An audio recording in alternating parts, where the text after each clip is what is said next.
헌법재판소가 임신 초기에 낙태까지 전면 금지하면서 이를 위반했을 때 처벌하도록 한 현행법 조항은 위헌이라고 판결했습니다. 헌재는 다만 낙태죄 규정을 곧바로 폐지해 낙태를 전면 허용할 수는 없다는 판단에 따라 내년 말까지 낙태죄 관련 법 조항을 개정하라는 헌법 불합치 결정을 내렸습니다. 아시아나항공 채권단은 금호 아시아나그룹이 제출한 자구안에 대해 시장의 신뢰를 회복하기에는 미흡하다는 입장을 보였습니다. 자구안이 반려된 금호그룹은 긴급회의를 열고 대책 논의에 들어갔습니다. 고 조양호 한진그룹 회장의 장례가 내일부터 서울 신촌 세브란스 병원의 5일장으로 치러집니다. 장지는 선친인 고 조중훈 회장과 같은 경기도 용인 신갈 선영으로 결정됐습니다. 르노 삼성 노사 갈등이 파국으로 치닫고 있습니다. 협력업체 연쇄 피해가 우려되면서 이재갑 고용노동부 장관이 르노 삼성 노사를 잇따라 방문해 중재에 나섰습니다. 이상 오늘의 헤드라인입니다.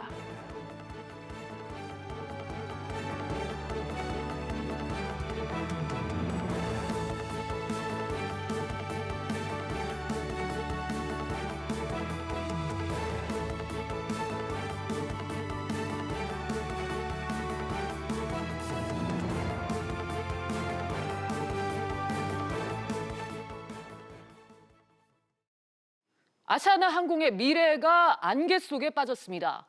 산하부행 등 채권단이 금호아시아나그룹이 내놓은 자구안을 거부했습니다. 취재기자 연결합니다. 오정인 기자. 네, 오정인입니다. 네, 채권단이 금호그룹의 자구안을 거부했다고요? 네, 그렇습니다. 산업은행 관계자는 채권단 회의 결과 사재 출연이나 유상증자 등 실질적인 방안이 포함되지 않아 채권단 다수가 금호아시아나의 자구안에 대해 부정적이라고 밝혔습니다. 따라서 금호그룹이 요청한 5천억 원 규모의 자금 지원도 어렵다는 입장입니다. 네, 최종구 금융위원장도 금호그룹 자구안에 대해서 불충분하다며 우려를 표했죠. 네, 산은의 발표에 앞서 최 위원장은 기자들과 만나 금호아시아나의 자구안에 대해 이야기했는데요. 박 전 회장 일가의 경영권 승계 문제에 대해 부정적 의견을 밝혔습니다.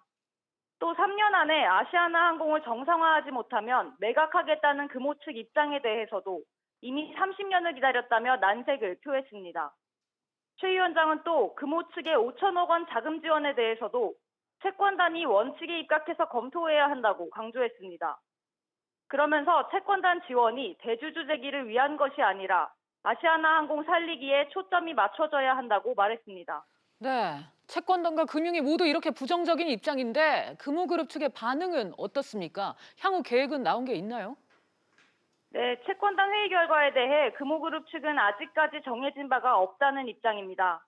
아시아나항공 관계자는 내부 협의를 거쳐 채권단 지적사항을 반영한 수용 가능한 수준의 새로운 자구안을 빠른 시일 내에 마련하겠다고 밝혔습니다. SBS CNBC 오정인입니다. 지난 월요일 별세한 조양호 한진그룹 회장의 장례가 내일부터 치러집니다. 한진그룹 회사장으로 5일장으로 진행이 되는데요. 취재기자 연결하겠습니다. 김성훈 기자. 네, 김성훈입니다. 네, 조양호 한진그룹 회장의 장례 일정이 확정됐다고요? 네, 조양호 한진그룹 회장의 장례가 내일부터 5일장으로 서울 신촌 세브란스 병원에서 치러집니다. 조문은 내일 정오부터 가능하며 16일 오전 발인합니다. 장례는 석태수 한진칼 대표를 장례위원장으로 한진그룹 회사장으로 치러집니다. 장지는 경기도 용인시 신갈 선영입니다. 네, 조 회장이 미국에서 별세했기 때문에 장례 절차가 이제야 시작되는 거죠? 네, 지난 8일 조 회장은 고국이 아닌 미국에서 폐질환으로 별세했습니다. 현지에서 조 회장 임종을 지킨 장남 조원태 대한항공 사장 등 유족들은 조 회장 시신을 국내로 운구하기 위한 서류 절차를 밟아왔는데요. 시신은 내일 오전에 들어올 예정이며 유족들은 한진그룹 등을 통해 운구 절차는 비공개로 진행하고 싶다는 뜻을 밝혔습니다. 앞서 한진가는 지난 2016년 별세한 조 회장의 모친 김정일 여사의 장례를 신촌 세브란스 병원에서 치른 적이 있습니다. 대한항공은 장례 절차에 맞춰 오늘부터 빈소와 국내의 주요 지점에 분향소를 마련할 것으로 보입니다. SBS CNBC 김성훈입니다. 헌법재판소가 낙태죄에 대해서 헌법 불합치 결정을 내렸습니다. 위헌이긴 한데 당장 낙태를 허용하면 사회 혼란이 예상되기 때문에 법 개정 전까지 일종의 유예 기간을 둔 판정입니다. 취재기자 연결하겠습니다. 이광호 기자. 네, 이광호입니다. 네, 헌재 결론부터 자세히 전해주시죠.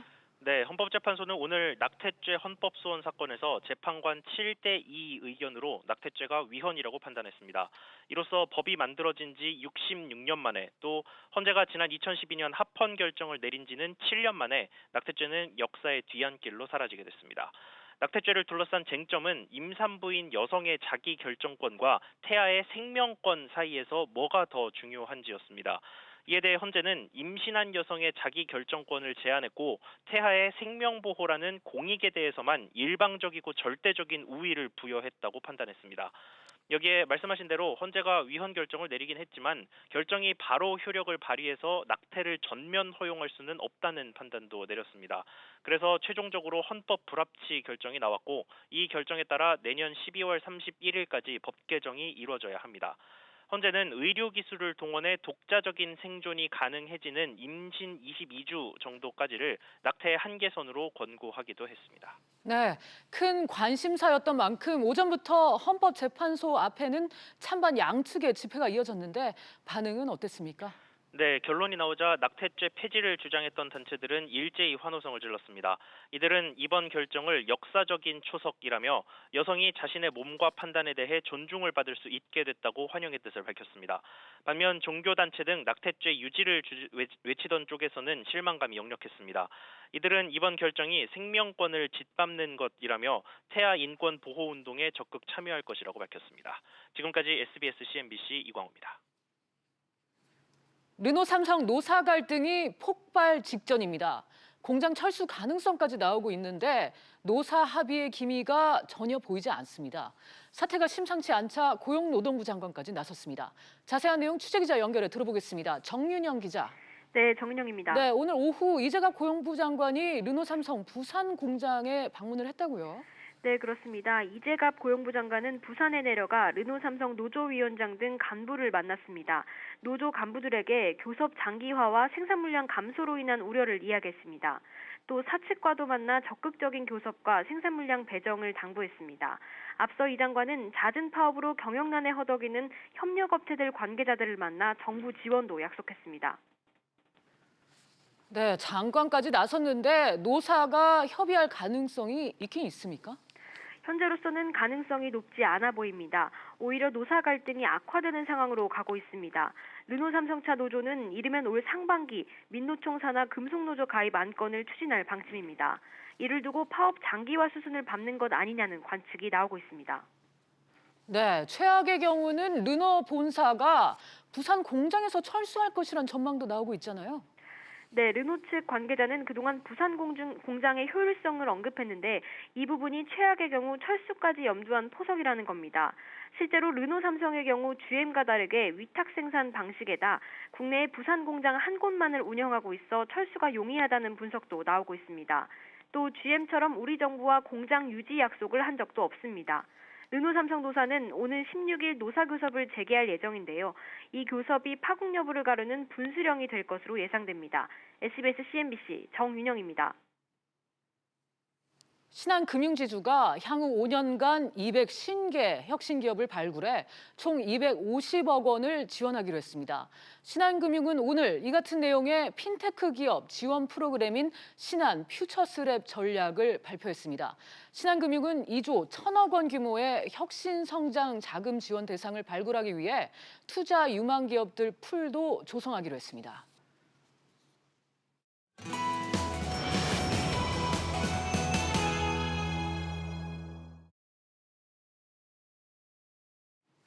가치가 떨어지는 부동산을 호재가 있다며 비싼 값에 팔아넘기는 업자들을 기획부동산이라고 합니다.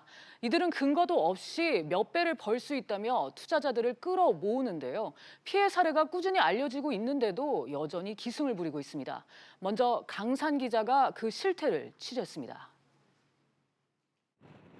경기도 파주시에 있는 야산입니다. 주변에는 주택이나 상점 등 아무 시설도 없습니다. 등기부 등본을 떼어보니 이곳은 지난해 8월 10곳의 경매 회사들이 총 32억 원을 주고 매입했고 이후 소유권이 넘어가면서 현재는 무려 712명이 주인으로 등록돼 있습니다. 취재 결과 야산을 매입한 경매 회사들은 곧바로 인터넷 등을 통해 남북 경업으로 개발 가능성이 높아졌다고 광고했고 매입 2달 뒤인 10월부터는 이 산의 지분을 쪼개서 팔기 시작했는데 적게는 500만 원에서 많게는 수억 원에 거래됐습니다. 개발 여지는 없어요. 개발을 거기서 뭐래 큰 돌산인데 그냥 손봉우리 쭉쭉 올라가는 돌산인데 무슨 개발을 어떻게 해요? 지분을 사들인 사람들은 울산과 창원, 제주 등 전국 각지에서 몰려들었는데 확인도 없이 매입한 경우도 있습니다. 아예 안 가보셨다는 거예요? 네, 갈 일이 없죠. 안 가보고 그냥 아는 지인 통해서 등기부 등본 해갖고 이제 그게 무슨 그래 근거가 있으니까 말이지. 문제는 이 같은 부동산 지분 거래 특성상 712명 모두가 동의해야 개발이 가능하다는 겁니다. 개발이 안 되면 본인 지분을 누군가 사야 투자 원금을 회수할 수 있는데 개발 가능성이 낮기 때문에 돈만 날릴 가능성이 높습니다. 이 같은 사실은 숨긴 채 해당 경매 회사들은 회사 이름을 바꿔가며 여전히 거래 상담을 하고 있습니다. 근데 지금 물건 때문에 오신 거예요. 사실 물건은 많이 있어요. SBS CNBC 강산입니다. 직접 가보지도 않고 땅을 산 사람들은 왜 그런 결정을 하게 된 걸까요? 한 기획부동산의 투자 세미나 현장에 오수영 기자가 직접 가봤습니다. 서울의 한 기획부동산 업체입니다. 평일 오전인데도 수십 명의 사람들이 모였습니다. 강의에 나선 직원이 상품을 고르는 방법이라며 전략을 알려줍니다. 개발식을 이해하시면 앞으로 지금부터 관심 가져야 되는 관심 지역 요게 나올 거고요. 그 다음에 부동산의 흐름 이해하셔야 타이밍을 이해하실 수 있고요. 지금 어떤 상품을 해야 되는지가 나올 겁니다. 누가 정권을 잡느냐에 따라 부동산 정책이 달라진다고 말하면서 지금은 파주에 투자해야 한다고 강조합니다. 문재인 대통령이 딱 대통령이 되는 순간 복부인들은 뭘 하고 있었다. 큰 손들은 경기 북부권 부동산을 매입하고 있었다. 북한이 개방이 됐을 때 대한민국 남한 땅덩어리 중에서 가장 큰 효과를 받는 어디입니까? 과연 파주입니다. 신도시로 지정되기 전에 먼저 땅을 사야 돈을 번다는 얘기도 나옵니다. 여기가 신도시라서 아직 안 됐습니다. 작년에 결정하는데 안 됐거든요. 이게 올해 되겠죠? 올해. 이런 식으로 관심 가지십니다. 딱 신도시가 발표되면 여러분이 우리가 살 수 있어요? 일반인이 살 수 있어요? 없어요? 못 삽니다. 최근 조성된 신도시의 옛 사진을 보여주면서 투자하라고 강조합니다. 여기 산덩어리 아무것도 없는 허허 벌판에 그냥 농지이고 껴있고 천막 서있고 이 모습이 지금의 한국입니다. 기획부동산 업체 직원은 세미나 다음 날 전화를 걸어 따로 만나서 상담을 하자고 권유합니다. 전화로 말씀드릴 수 없기 때문에 저랑 시간을 주면서 한번 오시면은 저희 쪽에서 하는 물건의 종류에 대해서 한번 들어보시고 세미나에서 기대감을 한껏 불어넣은 뒤 1대1로 투자를 권유하는 영업이 성행하고 있습니다. SBS CNBC 오수영입니다. 그럼 피해를 막을 수 있는 대책은 없을까요? 황인표 기자와 자세하게 얘기 나눠보도록 하겠습니다. 황 기자, 네. 기획부동산이 기승을 부리고 있는 지역이 있다면서요? 네, 한 토지거래정보회사가 1분기 우리나라 그 전국의 부동산 거래를 살펴봤는데 이 기획부동산으로 의심되는 사례가 약 전체 거래 건수의 66% 정도가 됐습니다. 네. 보시는 건 이제 토지 지분을 비슷한 가격에 몇 개월 동안 반복적으로 파는 패턴만 뽑아본 건데 보시는 것처럼 의심거래 비율이 가장 높은 지역 세종시였는데 10건 중에 3건 정도가 됐고요. 이어서 경기도였는데 경기도가 이제 의심거래만 7,400여 건으로 전국 의심거래의 60% 이상을 차지하고 있습니다. 그렇군요. 특히 성남과 의정부 등에서 이런 지분 거래가 많았는데 이 성남 금토동의 한 야산행 같은 경우 지분 공유자만 3,000명이 넘었습니다. 네. 이 수법이 구체적으로 어떻게 되나요? 일단은 뭐 경매회사 등 여러 회사를 세워서요 헐값에 땅을 산 뒤에 주변에 이제 개발 호재가 있다 그렇게 말을 하고서 이제 땅을 판매하고 있었습니다. 관계자 얘기 들어보시죠. 주변에 어떤 개발 요소들이 있다. 그 근처에 비슷한 용도의 토지가 나와 있다. 그러니 지금 구입해 두면은 얘도 그렇게 좋게 팔릴 것이다라고 유혹을 하는데요. 대부분의 토지들이 다 해발 200에서 400m 산에 있는 토지들도 많고요. 뭐 개발 제한 구역이라든가 뭐 절대 녹지라든가 그런 것들이 많이 걸려 있기 때문에 지금은 이제 필지 같은 거를 쪼개 팔려면 지자체로부터 승인을 받아야 하기 때문에 이 같은 절차가 필요 없는 지분 거래라는 것을 이용하는데요. 네. 말 그대로 이제 땅의 지분만 이제 일부를 사는 거죠. 그한 다음에 기획부동산에서 당신도 이제 이 큰 땅의 주인 중에 한 명이 됐다라고 홍보를 합니다. 하지만 전체 토지를 이용하려면 그 모든 지분 소유자의 동의가 필요합니다. 개발이 어렵거나 이 개발이 되더라도 상당히 오랜 시간이 걸릴 수밖에 없다는 게 전문가 의견입니다. 네, 그렇다면 투자자 스스로 주의를 하는 게 가장 중요해 보이는데요. 네, 일단 뭐 기획 부동산들의 경우 앞서 보신 것처럼 뭐 무슨 경매라는 이름을 좀 많이 쓰고요. 최근에는 종합 건설이라는 이름을 붙인 기획 부동산까지 등장했는데 좀 투자자들을 안심시키기 위해서 교묘하게 이름을 바꾸고 있는 것으로 보입니다. 또 일부 기획 부동산들은 투자자를 현지에 데려가서 개발 계획을 보여주기도 하는데 나중에는 다른 곳에 있는 엉뚱한 땅을 파는 경우도 있습니다. 이 무엇보다 몇 배의 수익을 낼 수 있는 부동산이라면 본인이 빚을 내서라도 몰래 투자를 할 텐데 이렇게 적극적으로 알리는 것 자체가 좀 이상한 일입니다.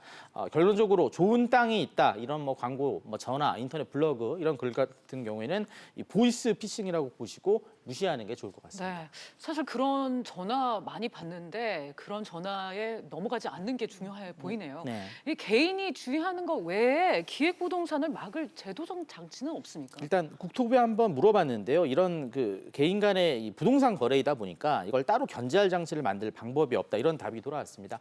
실제 기획 부동산 같은 경우 대부분 그 민사 사건에서 사기죄로 처벌을 받고 있습니다. 하지만 이제부터라도 지나치게 많은 사람이 한 곳의 부동산의 지분을 한꺼번에 이렇게 많이 사들이는 그런 것들을 좀 막을 장치가 필요하지 않을까 이런 얘기도 나오고 있습니다. 네. 전문가 의견 들어보시죠.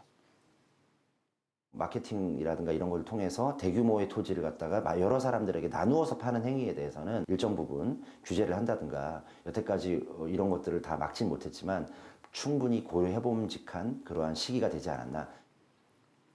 네, 제도적 장치가 제대로 마련될 때까지는 투자자 스스로가 주의하는 게 무엇보다 필요해 보입니다. 지금까지 황인표 기자와 얘기 나눴습니다. 잘 들었습니다.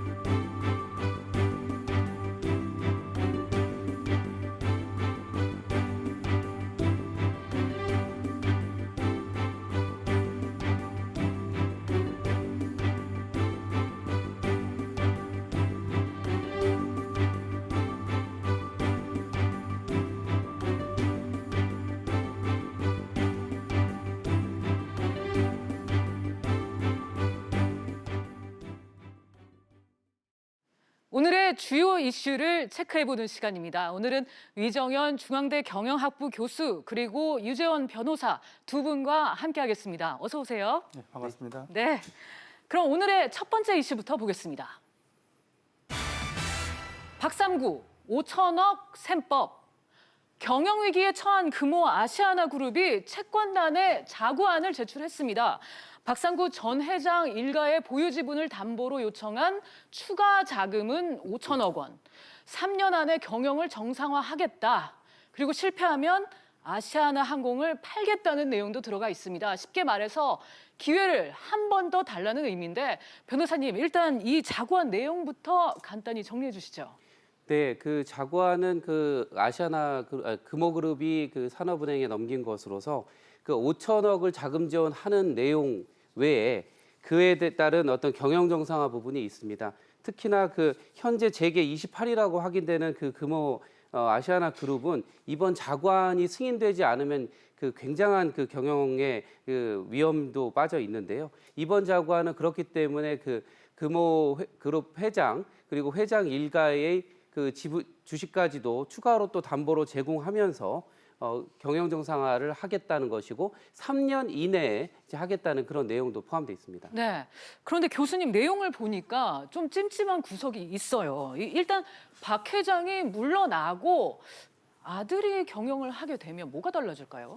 일단 이 부분은 이제 우리가 이제 대한항공의 사태하고도 좀 맞물려서 함께 네. 좀 생각해 볼 필요가 있는 것 같습니다. 네. 그래서 대한항공도 이제 아들로 경영권이 이제 결국 승계될 수밖에 없는 그렇죠. 상황이 좀 돼버렸습니다만 이제 CEO의 갑작스러운 사망에 의해서 그랬습니다만 이와 유사하게도 이번에 이제 금호그룹도 박상구 회장 같은 경우도 동일한 그런 패턴 속에서 세대 교체라는 어떤 이미지 개선을 좀 노리고 있다고 좀 생각이 듭니다. 이제 네. 그런 점에서는 여전히 그 재벌의 일족이 지배하는 그런 지배 구조는 유지하면서도 이미지 쇄신을 통해서 전체적인 어떤 그룹 자체를 재건하겠다는 그런 의지를 대내외적으로 어필하는 이런 효과를 노리고 있는 것 같습니다. 네. 이에 대해서는 오늘 최정구 금융위원장도 쓴소리를 했습니다. 잠깐 한번 보시겠습니다. 박삼구 회장이 모든 것을 내려놓겠다고 하고 또다시 3년의 시간을 달라는 게 어떤 의미인지 모르겠다. 아들이 경영하겠다고 하는데 그게 뭐가 다른지 의아하다. 뭐 이런 내용입니다.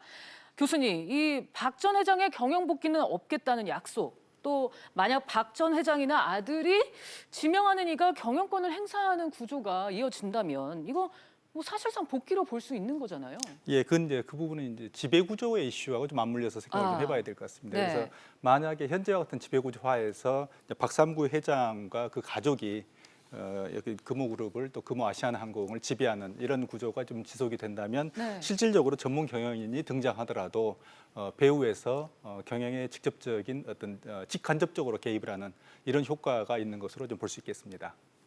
네, 변호사님, 이 박 전 회장 일가의 지분도 말이죠. 이 사실 금호고속뿐만 아니라 금호산업, 아시아나항공 주식 모두 채권단에 지금 담보로 잡혀 있는 상황 아닌가요? 네, 일부 그렇게 확인이 되고 있습니다. 예. 이번에 추가로 그 일가가 내놓겠다고 하는 주식도 지금 시장의 평가는 약 120억 상당밖에 안 된다.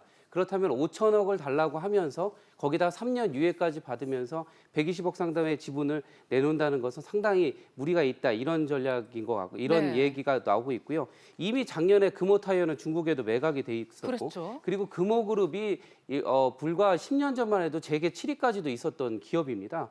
그리고 그때 당시에 뭐 대우건설, 그 대한통운 이런 데도 이제 무리하게 인수를 했었던 부분이 있고요. 금방 교수님이 지적하신 것처럼 그 경영권을 쥐고 있었던 일가들의 책임이 상당히 있는데 이런 부분에 대해서 그 오너 리스크를 극복할 수 있을지가 앞으로 관건입니다. 네, 교수님, 무엇보다 이 5천억 원이란 자금 어떻게 갚을지 이에 대해서도 좀 분명하지가 않거든요. 예, 지금 5천억이라는 것은 결국에는 방금 변호사님 말씀하셨습니다만 긴급한 자금이 네. 이제 그 정도 되는 거고 향후에도 이제 만기로 돌아오는 그런 어떤 사채들이 계속 좀 기다리고 있는 상태인데 결국에는 이번에 이제 5천억에 대한 어떤 자금 지원과 더불어서 결국에는 이번에 이제 박삼구 회장 쪽에서 제시를 반드시 해야 될 게 뭐냐면 그룹의 재건에 대한 그런 아이디어하고 계획입니다. 결국에는 일시적으로 5천억이 필요하다라는 그 일시변통의 어떤 어떤 자금 융통의 차원에서가 아니고 실질적으로 이 자금을 수혈받고 이후에 그야 또 이제 뭐 예를 들어 2차 자금이 필요하다면 2차 자금을 수혈받은 후에 결국에는 금호 아시아나 그룹이 전체적으로 급변하는 경영 환경 속에서 이렇게 재건될 것이라는 어떤 비전과 청사진을 제시하지 않는다면 이번 5천억도 뭐 밑빠진 독에 물붓기라는 비난을 받을 소지가 있습니다. 네, 변호사님, 이 신뢰도 높은 자구안을 내놓지 않으면 이제 3년 후에 또다시 반복되는 거 아니냐, 뭐 이런 우려감 뭐 설득력 있습니다. 이번에 굉장히 재밌었던 거는 산업은행이 이런 자구안에 대해서 직접적인 논평을 자세하게 안 하고 네. 시장에다가 이제 흘리면서 먼저 시장의 흘렸죠. 평가를 한번 보겠다는 거거든요. 그랬죠. 이번에 그 5천억이라고 하는 것은 현재 그 금호그룹이 상당 부분 압박을 받고 있는 5조 원, 네. 그중에서 단기 부채로 1조 원이 추정되는데 이런 것에는 상당히 그 급한 불을 끄는데 급급해하지 않을까 그런 생각을 합니다. 그렇고 만약에 산업은행의 그런 공적자금 부분이 5천억이 들어온다면 금호그룹으로서는 스텝인 전략을 통해서 향후에 추가로 달라고 하는 그런 부분이 생깁니다. 그렇다면 그 반면 금호그룹은 어떤 경영쇄신이나 신사업 구축이라든가 아니면 예전에 그런 어떤 그 실패했던 그런 그것을 극복할 수 있는 뭔가를 내야 되는데 앞으로 한 2주간 아시아나그룹의 굉장한 이제 발표가 있지 않을까 예상이 됩니다. 네, 변호사님 말씀대로 사는이 어제 아시아나항공 자구안을 무슨 시장의 반응을 떠보듯이 먼저 공개를 했습니다. 그리고 오늘 최정구 위원장의 발언이 나왔고요. 그 발언이 나오자마자 사는 등 채권단이 자구 계획에 대해서 시장의 신뢰를 회복하기에는 미흡하다. 이러고 사실상 거부를 하고 나섰는데 교수님, 이거 오너가의 퇴진을 요구하고 나선 거라고 봐야 할까요? 사는 전면적인 퇴진보다는 네. 산업은행의 전략은 일단 여론을 통해서 이제 박상무 회장 측을 압박하는 것으로 보입니다. 그렇군요. 그래서 이번에 어떤 자구안에 대해서 미흡하니까 결국에는 더 어떤 뼈를 깎는 어떤 희생을 해달라라는 네. 것들을 압박을 하는데 그 이제 산업은행뿐만 아니고 여론을 통해서 압박을 하는. 그리고 반대로 또한 산업의 입장에서는 입장에서 볼 때는 이번 어떤 지원이 만약 5천억을 지원한다 하더라도 이게 특혜라는 이미지를 이제 불식시키고 싶을 겁니다. 네. 그런 점에서는 박상구 회장 쪽에서 좀 더 여론을 좀 설득할 수 있는 그 진지한 자구안 네. 또는 굉장히 심각하고 뼈를 깎는 자구안이 나와야 된다는 그런 아주 강력한 압박을 좀 가하고 있는 것으로 보입니다. 그렇군요. 이 채권단의 여론을 통한 압박, 금호아시아나그룹이 어떤 새로운 자구안을 들고 나올지 지켜봐야 되겠습니다. 그럼 다음 이슈로 넘어가 보겠습니다. 한진칼 주가 난기류. 조양호 회장의 별세 이후에 한진그룹을 두고 다양한 시나리오가 나오고 있습니다. 경영권 승계와 상속세, 외부의 견제와 압박 속에서 지배구조 변화에도 관심이 지금 집중되고 있는데요. 또 눈에 띄는 게 바로 주가입니다. 벌써 나흘째 한진그룹 관련주가 출렁이고 있습니다. 변호사님, 이 한진그룹에 대한 투자자들의 베팅이 이어지고 있습니다. 네, 그렇습니다. 한진그룹은 그 지배구조가 대한항공이 가장 그 핵심 기업이면서도 위에는 한진칼이 있습니다. 그 지분의 28% 상당을 그 한진 일가가 소유하고 있었는데요. 안타깝게도 얼마 전에 그 대주주였던 그 조양호 회장이 별세함으로 말미암아 이제 그 지분을 상속으로 이제 받게 되고 상속세라는 것이 1,700억에서 1,800억 상당이 이제 예상됩니다. 그래서 이 부분에 따른 어떤 그 상속세를 적시에 납부하느냐 부분도 굉장히 관건이 되어 있습니다. 예. 네, 교수님, 이 한진칼 우선주는 투자 경고 종목으로 어제 지정이 됐거든요. 그런데 이렇게 연일 상한가를 이어가는 이유 어떻게 봐야 할까요? 이번에 결국에는 이제 그 조양 회장이 타계하면서 사망하면서 상속 이슈가 지금 불거졌기 때문에 네. 지금 전체적으로 보면 한진칼이 그 조 회장의 지분 가치는 3,540억 원 상당으로 좀 보이고 있고요. 이건 이제 상속세율을 50%를 적용하면 대략 한 상속세가 1,770억 정도, 거의 2,000억에 가까운 걸로 예상을 하고 있습니다. 그래서 만약 이렇게 상속이 된다면 조 회장의 지분 절반이 사라지는 거죠. 그러면 한진의 대주주가 바뀌는 거죠. 네. 일대주주가 바뀌기 때문에 경영권이 바뀐다는. 그렇죠. 그럼 결국에는 그걸 매집하기 위해서 한진칼의 지분을 매집하기 위한 경쟁이 이미 시작됐습니다. 그래서 예를 들면 KCDI 같은 경우도 매집을 아주 네. 열심히 매집하고 있고 그러면 이제 일반 투자자들의 입장에서 볼 때는 양쪽이 경쟁적으로 지분을 매집할 거라고 예상을 하면 주가가 오를 거라고 당연히 이제 예상을 하는 거고요. 네. 또 하나는 결국에는 이제 조은태 사장 같은 경우 아들입니다만 향후에 이제 상속세를 납부하기 위해서 결국 또 하나의 방법으로 이제 생각할 수 있는 것은 배당금입니다. 그래서 배당금을 늘릴 것이라고 예상을 하고 있기 때문에 네. 일반 어떤 투자자, 기관 투자자들은 굉장히 이번에 한진칼의 주식 자체를 굉장히 매력적인, 네. 물론 이제 이게 오래 가지는 못할 걸로 이제 보고는 있습니다만 단기적으로는 상당히 매력적인 매물로 어떤 물건으로 보고 있는 거죠. 네, 그렇기 때문에 특히 배당금을 많이 주는 지금 우선주가 연일 상한가를 보이고 있는데 그래도 교수님 여전히 지금은 안개 속이다 이렇게 볼 수 있을 것 같아요. 예, 그렇습니다. 여전히 이번에 그 조양 회장 이후에 결국 이제 경영권이 어디로 갈 것인가 하는 것 자체도 지금 불투명할 뿐만 아니라 향후에 지금 그 항공 산업을 둘러싼 경영 환경이 굉장히 어렵습니다. 그래서 예를 들면 LCC 같은 저가 항공사들이 진입을 하고 있고 그 물류에 있어서도 예를 들어서 아마존이라든지 이런 어떤 거대 물류 회사들이 글로벌 차원에서 확장을 하고 있기 때문에 네. 이런 어떤 향후에 항공 어떤 기업의 미래가 불확실한 측면이 현재 강하기 때문에 이게 장기적으로 과연 대한항공이 회생해서 또 한 번 성장할 수 있는가는 지켜볼 필요가 있습니다. 네, 위 교수님. 지금 5일장 내일부터 이제 조 회장의 5일장이 열리는데 그것과 관련해서는 어떻게 보시나요? 결국 이제 5일장이 열리고 난 다음에는 내부적으로 아마 가족 회의가 열릴 걸로 예상을 합니다. 네. 가족 회의가 열리면 그 이후에 이제 지분에 대한 부분, 그래서 향후에 이제 결국에는 현재 아들인 그 조은태 사장을 비롯해서 3남매가 있습니다만 3남매가 다 지분이 극히 작은 지분입니다. 네. 조은태 예를 들면 사장이 2.34%, 조연아가 2.31%, 조현민 뭐 차녀가 2.3% 이런 어떤 지극히 소수의 지분을 가지고 있기 때문에 이 지분과 더해서 이제 조 회장의 지분을 상속받을 경우에 결국에는 어떻게 지분 구조를 정리할 것인가 하는 것들이 대단히 어떤 중요한 이슈가 될 것이고, 특히 이제 사모펀드의 KCGI가 경영권을 명확하게 노리고, 즉 경영권을 인수하겠다는 그 행동을 이미 보이고 있기 때문에 그런 차원에서 바로 5일장 뭐 끝나지 않더라도 또는 5일장 그 동안에 이런 지분 정리에 대한 아주 심각한 의사결정이 있을 걸로 생각을 합니다. 네, 이 장례 절차를 거치면서 이 가족 회의가 본격적으로 이뤄질 것이다. 예. 그런 말씀이셨고요. 변호사님, 이제 조만간에 이제 지분 상속을 통해서 승계 작업이 이제 본격화될 텐데 한진그룹 지배 구조의 변화 가능성 어떻게 보십니까? 이미 뭐 지주회사가 되어 있고 아마 그 순환출자 구조가 되어 있기 때문에 이런 부분에 대해서는 사실 큰 변화가 당장 있지는 않을 것이다. 그리고 더더군다나 조원태 사장 말고는 지금 다른 분들은 경영에서 이미 배제가 되었었거든요. 네. 국민적 여론도 지금 지켜보고 있고요. 그리고 지금 상속세라는 게 참 무서운 게 이게 세금이다 보니까 어느 일시가 됐든 뭐 나눠서 내게 되든 납부를 해야 되는데, 물론 그 물납할 수 있는 방법으로 지분을 포기할 수도 있거든요. 근데 지분을 포기하게 되면 바로 뒤에는 아까 말씀하신 KCGI라든가 국민연금이 지금 있기 때문에 그 경영권에 상당한 위축이 있습니다. 그래서 그거는 어떻게든 조달을 해서 자기네들이 납부하지 않을까.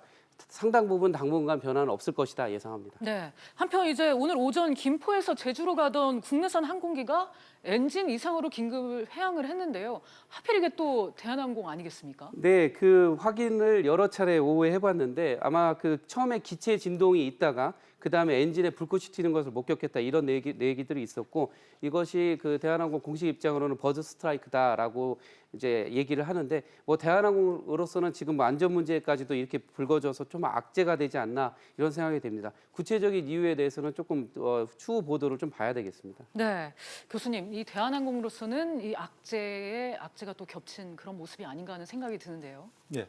그래서 대한항공 전체적으로 하나는 이제 이 승계 문제 또는 경영권 이슈가 있습니다만, 결국에는 오너리스크로 불거진 게 결국에는 조양호 회장이 그 사내이사에서 배제되는 이런 상황에 이르게 됐고, 그리고 이제 결국 타계하게 되는 이런 뭐 사태까지 지금 맞이하고 있습니다만, 그리고 상속세 납부하고 경영권 자체가 지금 어떻게 될지 모르는 경영권 자체를 위협받는 이런 상황까지 지금 이르고 있기 때문에 뭐 거의 총체적 난관이라고 좀 볼 수가 있겠습니다. 거기다가 오늘 이제 사고 이슈까지 나오면 네. 결국에는 일반 어떤 소비자들 입장에서 또는 여론 입장에서 어떤 느낌을 갖냐면 결국 대한항공 그 그룹 전체가, 한진그룹 전체가 흔들리는 거 아닌가.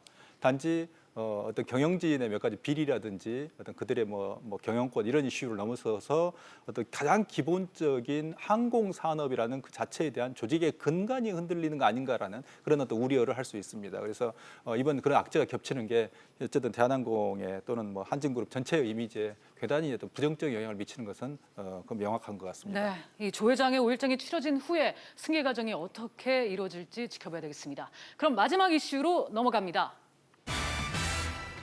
르노 삼성, 파업이냐 셧다운이냐. 르노 삼성의 노사 임단협 합의점을 찾지 못하는 가운데 노사 갈등은 더욱 악화되는 분위기입니다.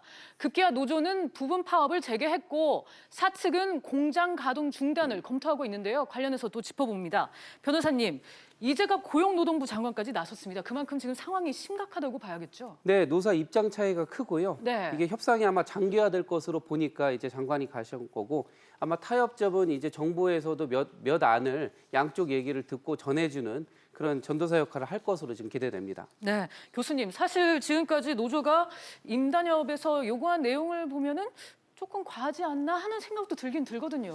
예, 노조가 그런 우려를 하는 것은 뭐 이해는 할 수 있습니다만, 네. 내용을 들여다보면 지금 현재 양자의 그 상황을 보면 기본급 인상에 대해서는 합의가 돼 있는 네. 이런 상황인데, 이후에 이제 노조가 추가로 요구를 했던 게, 이제 임단에서 요구를 했던 게 작업의 배치 전환을 할 때, 즉 회사 쪽에서 라인에 어떤 배치되는 그런 노동자들을 전환해서 이제 다른 라인으로 배치하거나 이런 어떤 물량에 따라서 이걸 이제 배치 전환이라고 합니다만, 그때 노조와 합의해야 된다는 조항을 새롭게 제기함으로써 이제 서로 간 갈등이 이제 심해지는 이런 상태가 좀 돼버렸습니다. 그래서 이 현재 이제 그 한국의 어떤 르노, 뭐 삼성 뿐만 아니고 결국은 글로벌 차원에서 르노 본사가 이 사안에 대해서 상당히 우려를 표명하고 있기 때문에 향후의 경우에 따라서는 르노 삼성이라는 자동차 회사 전체 존폐가 걸릴 수 있다는 이런 우려를 낳고 있습니다. 네, 근데 변호사님 노조 입장은 좀 다르겠죠? 네, 안 그래도 뭐 오늘 경제지와 그 노동지가 입장이 약간 다른 입장에서 하는데 네.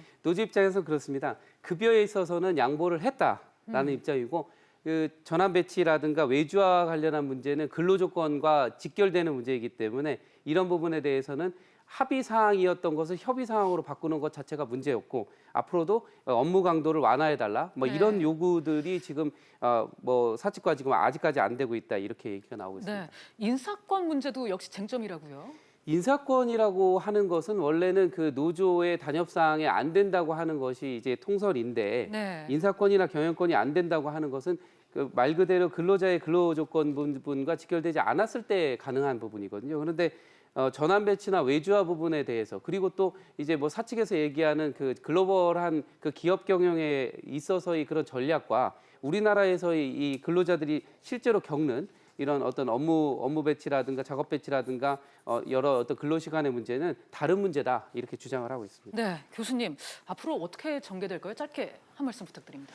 우리는 그 이번에 이제 르노 삼성의 이런 갈등 이전에 중요한 어떤 전례를 우리가 한번 본 적이 있습니다. 그렇죠. 그 GM의 뭐 쉐보레죠. GM의 군산 공장이 폐쇄됐던 그런 상황을 좀 맞았기 때문에 글로벌 기업이라는 것은 기본적으로 국가별로 노동 조건을 분석을 해가지고 가장 유리한 곳에 공장을 배치하려는 이미 그런 어떤 움직임을 보이고 있습니다. 따라서 르노 삼성 같은 경우도 노사가 극단적인 사태까지는 이르지 않을 걸로 예상을 합니다만 그 과정에서 서로가 주도권을 잡기 위해서 계속 이런 긴장 관계는 상당 기간 지속될 걸로 예상을 합니다. 네, 오늘은 유재환 변호사 그리고 위정현 교수와 함께 이슈 세 가지 짚어봤습니다. 계속해서 오늘 말씀 여기까지 듣겠습니다. 감사합니다. 계속해서 경제 집중 토론 리얼토크로 이어가도록 하겠습니다.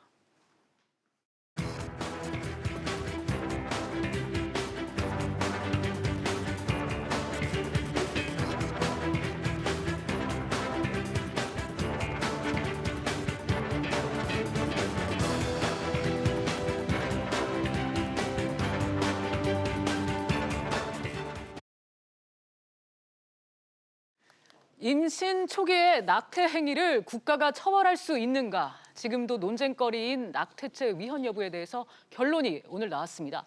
관련해서 김병민 경희대 행정학과 겸임 교수 그리고 최단비 변호사 두 분과 함께 얘기 나눠보도록 하겠습니다. 어서 오세요. 안녕하세요. 네, 먼저 변호사님, 이 낙태가 형사처벌 대상이 된 게 66년 전이죠? 네, 맞습니다. 이 우리나라 형법은 낙태죄를 처벌하도록 규정하고 있습니다. 형법 269조에서는 낙태를 하는 임산부를 처벌하도록 하고 있고 270조에서는 낙태를 하는 의사를 처벌하도록 하고 있습니다. 이 처벌 규정이 1953년, 즉 66년 전에 처음 생겼고요. 이 낙태에 대해서는 여러 번 이 합헌과 위헌에 대한 판단이 있었는데 가장 최근 게 2012년도에 있었습니다.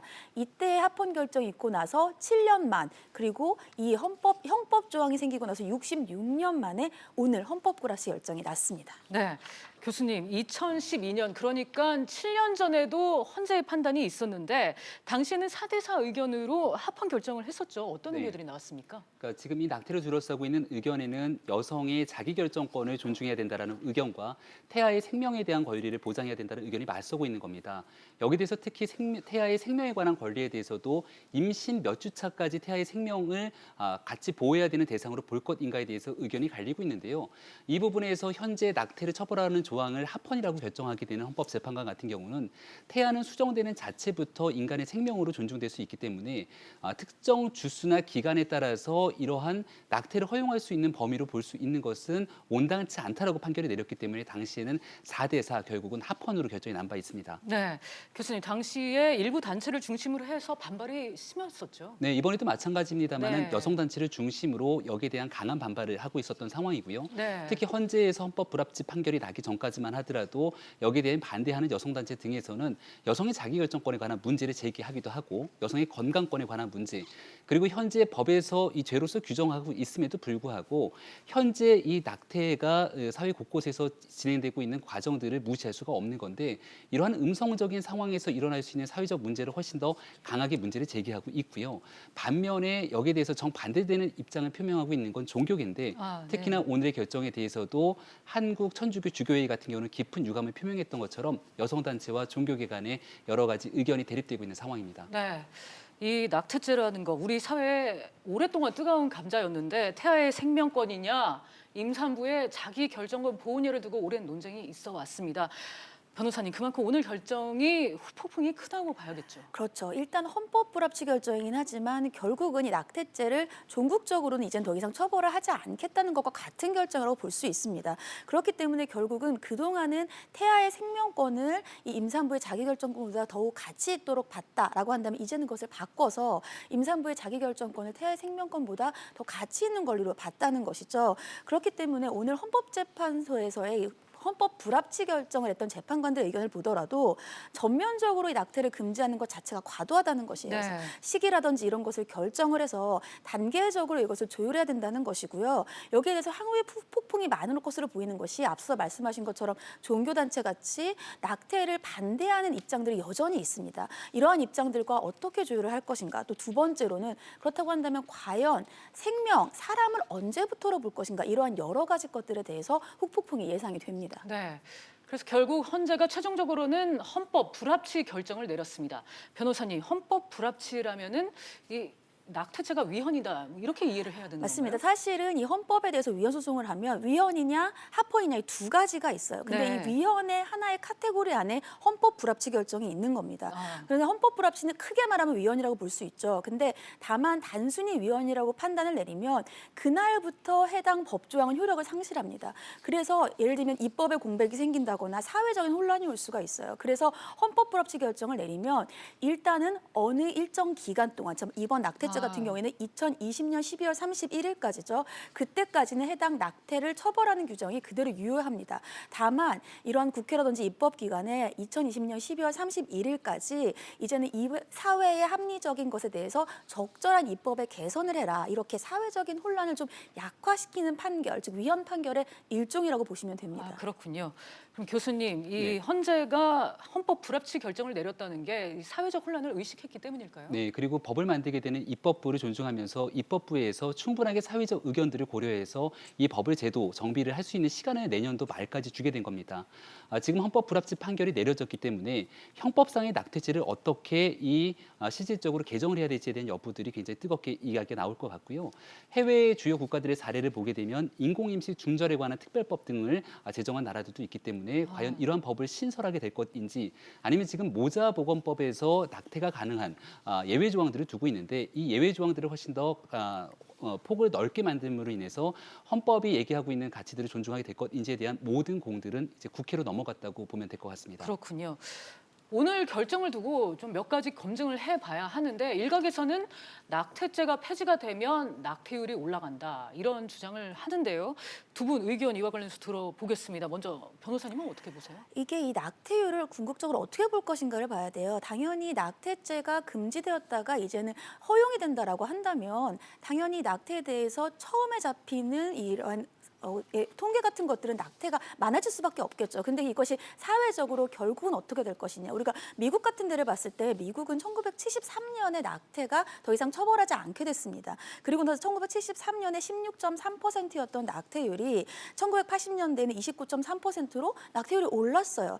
하지만 궁극적으로 2014년도엔 14.6%로 결국은 이것을 금지할 때보다 낮아졌습니다. 이것은 처음엔 낙태율이 높아지는 것처럼 보여요. 왜냐하면 낙태를 안 하던 사람들이 허용이 되면서 음지에서 양지로 나와서 하기 때문이죠. 하지만 궁극적으로 낙태율이 높아지거나 낮아지는 것이 문제가 아니라 사회가 여기에 대해서 어느 정도의 교육과 제도를 통해서 이러한 낙태에 대해서 생명 경시 풍조를 가지지 않고 이러한 생명권과 임산부의 자기결정권을 잘 조화시킬 수 있는지에 우리가 초점을 맞추어야지 당장 낙태가 이것이 금지되다가 이제는 허용이 된다라고 하면서 낙태율이 높아지는 것이 중요한 요인은 아니다. 저는 이렇게 생각이 됩니다. 그렇군요. 교수님은 어떻게 보십니까? 그러니까 우리가 2017년도 기준으로 보게 됐을 때 모자보건법에서 예외 조항으로 규정하고 있는 합법적인 낙태가 있습니다. 그 건수가 연간 3,787건이었는데요. 이와 무관하게 보건사회연구원에서 추정하고 있는 연간 낙태 건수가 한 5만 건 정도가 된다고 합니다. 그러니까 변호사님이 좋은 말씀해 주신 것처럼 사실상 음성적인 상태 속에서 이루어진 낙태가 결국은 양성적인 상태로 이루어지게 될 건데 그렇다면 이러한 낙태 시술이 가능하게 되는 병원을 국가가 지정하는 병원으로 두게 될 것인지 등에 대한 논의가 국회에서 이루어질 겁니다. 그리고 단순하게 원한다면 무조건적으로 낙태에 대한 시술이 진행되는 것이 아니라 해외 주요 선진국의 사례 같은 경우는 의무적으로 여기에 대한 상담을 통해서 충분하게 아이를 낳아서 기를 수 있는 여러 가지 이야기들을 상담하게 되고 아주 무조건적으로 불가결한 경우에 한해서 낙태를 예외적으로 허용할 수 있게 하는 여러 가지 법적, 제도적 조항들이 있거든요. 이런 부분들을 통해서 정말 최소한의 요건으로서 낙태가 허용될 수 있는 부분들을 과연 국회가 어떻게 해법들을 찾아가야 될지 이런 부분들이 앞으로 우리에게 남겨진 과제인 것 같습니다. 네, 두 분 말씀을 종합해 보면은 역시 태아의 생명권이냐 그리고 임산부의 자기결정권 보호냐 이 두 가지를 어떻게 조화롭게 가져갈 것이냐 이게 더 중요한 이슈인 것 같습니다. 그런데 낙태죄를 유지해야 한다는 측에서는 한국의 낙태율이 세계 1위다. 이런 주장이 있던데 변호사님 이게 맞습니까? 이게 딱 낙태율이 세계 1위다라고 단정 짓기는 어려워요. 왜냐하면 이 통계를 어떻게 표본을 잡느냐가 굉장히 어렵기 때문이고요. 좀 오래된 통계이긴 하지만 2010년도 OECD 통계를 보면 우리나라의 추정 낙태율이 15.8%인데 스웨덴 같은 경우는 18%예요. 그렇기 때문에 우리나라가 1위이다 이렇게 단정할 수는 없습니다. 근데 이 주장이 뭐냐면 우리나라의 낙태율이 1위라는 게 주장의 중요한 점이 아니고요. 낙태율이 1위인데 낙태까지도 허용을 하게 되면 낙태율은 기하급수적으로 늘 것이고 그럼 결국적으로는 이러한 나라들이 인간 배아의 실험을 한다거나 아니면 대리모를 합법화한다거나 궁극적으로 가는 방향이 생명 경시 사항으로 간다는 것이에요. 이런 주장들을 한 번은 우리가 다시 검토할 필요는 있습니다. 왜냐하면 낙태를 우리가 허용한다는 것이 태아의 생명권을 더 이상 우리가 중시하지 않는다는 결정은 아니거든요. 왜냐하면 그냥 임산부의 자기결정권이라든지 일정한 시기에 따른 조율이 필요하다는 것이지 태아의 생명권을 경시하겠다는 게 아니라서 낙태를 허용한다고 하더라도 생명에 대한 존중 또 여기에 대해서 어느 정도의 시기에 따라서 태아에 대한 생명권과 임산부에 대한 자기결정권을 조화롭게 유지할 것인가 이 시기를 조정하는 데 대해서 국제적인 여러한 제도들을 좀 검토할 필요가 있어 보입니다. 네. 그런데 교수님 하나 걱정이 여전히 임신한 여성에 대해서 낙태를 강요하는 사례가 더러는 있다는 건데요. 이에 대해서는 우려는 없을까요? 그러니까 여러 가지 지금까지 있었던 안 좋은 사례들이 많이 존재하게 되는데요. 특히나 이 낙태를 강요하게 되면서 낙태가 이루어지고 났습니다. 그렇다면 현행법상으로 이것은 범죄거든요. 그러니까 나중에 관계가 틀어지고 난 뒤에 여기에 대해서 낙태죄로 고발하거나 고소하게 되는 사례들까지 나오게 되면서 모든 임신에 관한 책임을 여성이 스스로 떠맡아야 되는 것들에 대한 문제 제기가 있었던 측면들이 있는 것 같습니다. 반면 헌재에서 헌법 불합치 판결이 내렸기 때문에 만약 형법상의 죄가 되지 않음으로 이제 법이 개정이 되게 된다면 오히려 낙태에 대해서 너무나 쉽게 생각하면서 이 태아의 생명권을 존중하지 않게 된다면 사회적으로 크나큰 혼란이 올 수도 있는 거거든요. 이 중간적인 상황 속에서 결국은 사회의 혼란을 최소화시키기 위한 노력들이 이제 국회에서 뜨겁게 논의가 펼쳐져야 되는 상황인 것 같습니다. 네. 앞서 말씀드렸지만 오늘 헌재의 결정에 대한 파장은 만만치 않을 예정입니다. 낙태죄를 폐지한다면 이에 맞는 대안도 필요할 거고요. 변호사님, 정부 부처라도 나서서 일단 혼란은 막는 그런 조치가 필요하겠죠. 크게 두 가지로 이제 정부의 대처가 필요합니다. 첫 번째는 오늘 헌재 결정이 헌법 불합치였습니다. 그렇기 때문에 2020년 12월 31일까지는 입법을 해야 돼요. 이것이 입법을 권고했음에도 불구하고 그때까지 실제로 입법되지 않는 헌법 불합치들이 굉장히 많습니다. 그렇기 때문에 이번에 국회가 이 부분에 대해서는 입법을 하도록 이제 합의를 해야 될 것이고요. 두 번째로는 지금 헌법 불합치이기 때문에 낙태가 2020년 12월 31일까지는 여전히 유죄입니다. 그래서 법원에 이와 관련되어서 소송이 걸린다라고 한다면 유죄 판결을 받을 수밖에 없는데 여기에 대해서 법원이 과연 어떻게 판단을 내릴 것인지 이러한 가이드라인을 마련하는 것도 필요해요. 마지막으로는 낙태를 합법화한 나라들 같은 경우에는 낙태를 합법화했음에도 불구하고 보건 의료 체계라든지 성교육 같은 것들을 지속적으로 국가가 이루어짐으로써 결국은 낙태율을 낮추는 것 같은 것을 합니다. 그렇기 때문에 결국은 정부의 이러한 적극적인 자세도 필요하다 이렇게 보입니다. 네, 교수님도 한 말씀 해주시죠. 네, 지금 상황에서 헌재 판결이 나왔던 결정적인 이유는 법이 규정하고 있는 내용과 우리 대한민국 사회 현실에서 일어나고 있는 일들이 너무나 괴리감과 차이가 컸다라고 생각되기 때문에 이와 같은 결정이 나오지 않았을까라는 생각이 드는데요. 결과적으로 지금 만약에 어쩔 수 없는 상황 속에서 낙태를 하게 되더라도 건강보험 등이 적용되지 않는 음성적인 상황에서 피해를 겪게 되는 부분들이 상당 부분 존재할 겁니다. 하나씩 이 문제를 해결하기 위한 노력들이 선행돼야 되는데요. 일단은 어쩔 수 없는 상황에서 이루어지게 되는 낙태에 대한 양성적인 부분을 어떻게 가져갈 것인지에 대한 정부 차원의 노력이 필요한 것이고요. 종교계가 강하게 제기하고 있는 문제처럼 태아에 대한 생명권은 그 어느 것과도 바꿀 수 없는 소중한 권리이기 때문에 과연 이 태아의 생명권을 최대한 우리 사회가 보장하고 이런 부분들을 보호할 수 있기 위한 조치로서 취해야 될 여러 가지 노력들도 함께 고민해야 될 필요가 있다고 생각합니다. 네. 오늘 헌재의 낙태죄 헌법 불합치 결정과 관련해서 최단비 변호사 그리고 김병민 교수와 자세하게 얘기 나눴습니다. 두 분 말씀 여기까지 듣겠습니다. 감사합니다.